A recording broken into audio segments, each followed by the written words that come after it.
네, 오늘의 두 번째 주제는 심장 주변에 물이 참, 이런 주제인데요. 심장 주변에 물이 찬다. 참 심각한 얘기죠. 진액이 알맞아야 되는데 진액이 너무 과한 거죠. 이럴 때 사실 급하게 심장 주변에 물을 빼지 않으면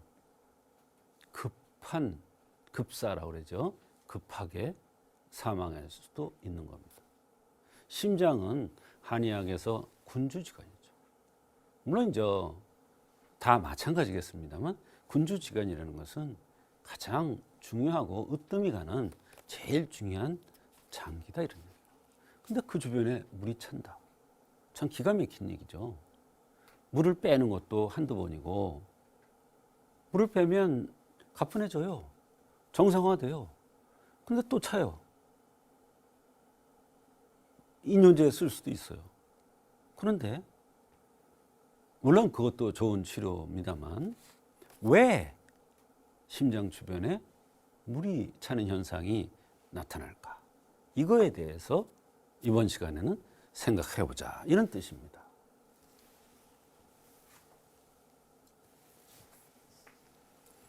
한의학에는 담음이라는 이론이 있습니다. 이 담음이라는 이론이 상당히 중요합니다.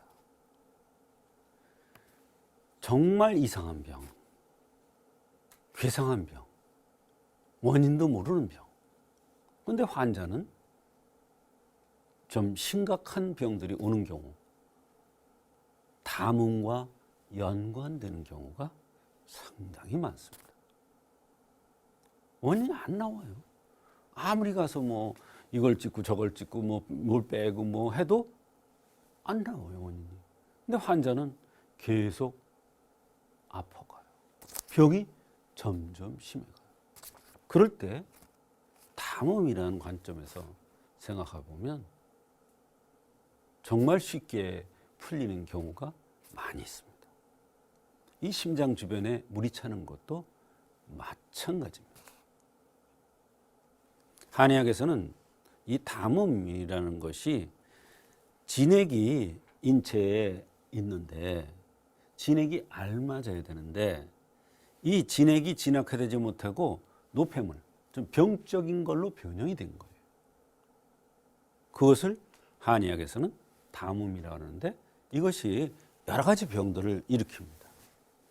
그래서 심지어는 십병구담이라고 할 정도로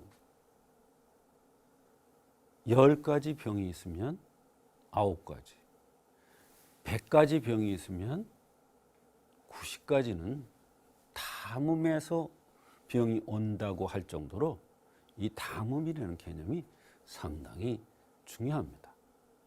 원인도 모르고 생명을 막 위협하는 이러한 여러 가지 병들 중에서 담음이 굉장히 중요한 절대적인 그러한 이론이 되겠습니다. 그래서 담음에 주목을 해야 됩니다. 마신물이 피가 되고 인체에 필요한 진액이 되어야 인체가 정상적으로 작동, 운행이 돼요. 정상적으로 운행이 돼서 자동적으로 돌아가요. 그게 건강한 상태예요.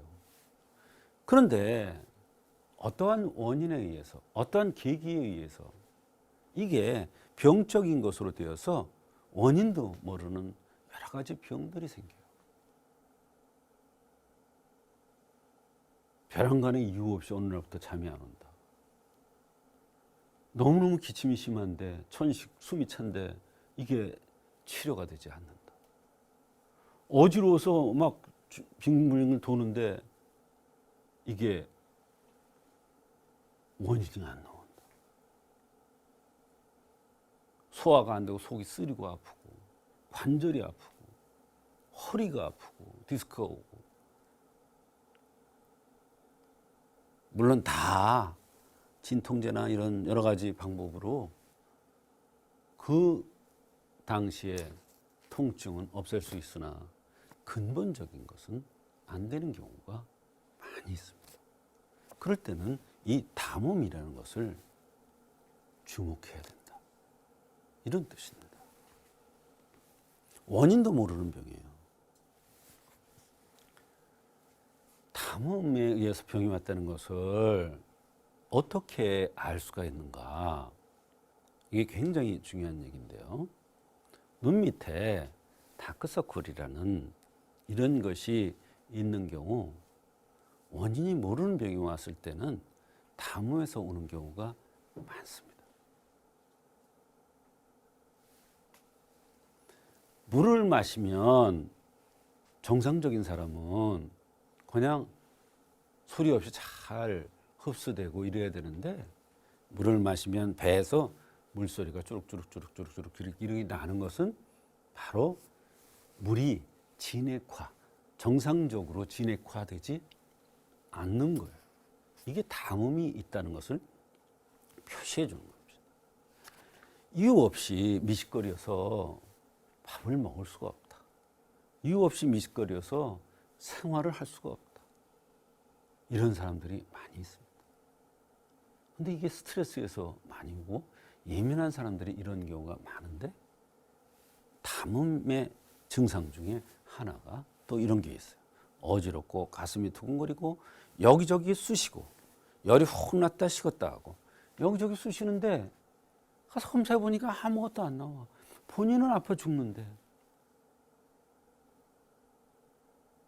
그럴 경우에 눈 밑에 컴컴하면 담음에 의해서 오는 통증.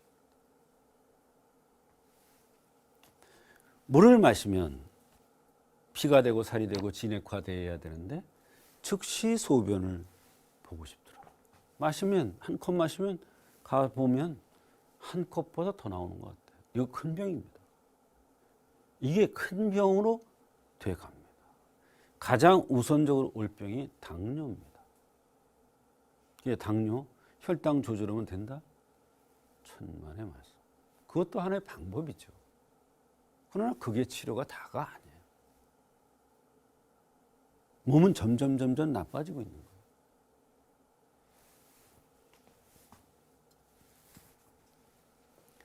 담음은 왜 생기는가? 여기 체질적인 요인이라고 그랬어요. 말하자면 선천적인 요인이에요. 선천적으로 타고나기를 잘못 타고난 겁니다. 여성인데 남성 같은 기질이 있는 사람이 있어요. 남성인데 여성 같은 기질이 있는 사람이 있어요. 잘 들으셔야 돼요. 여성인데 남성 같은 기질이 있어. 여성은 어때요? 부드럽고 원만하고 이런데 여성이 남성 같으면 어때요? 뻣뻣하죠. 주관이 뚜렷하죠. 고집세고. 집에 못 붙어 있어요. 여성은 어때요? 집에 있으면 행복하고 가꾸고 이러는 게 좋은데 그런 거 싫어해.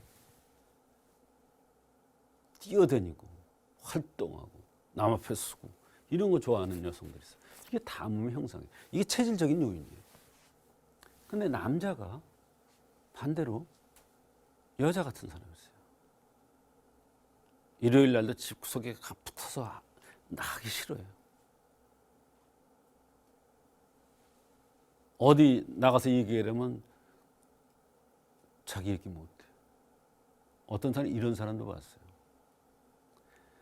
TV를 나갔는데 카메라에 불이 딱 들어오니까 말이 한마디도 안 나오더래.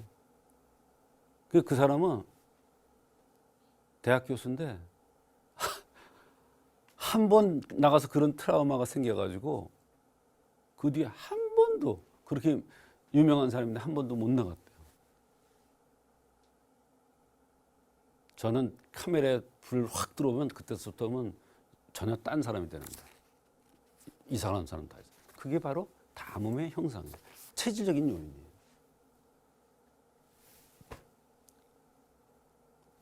후천적인 요인은 날 거, 찬 거, 센 것을 과식했을 때고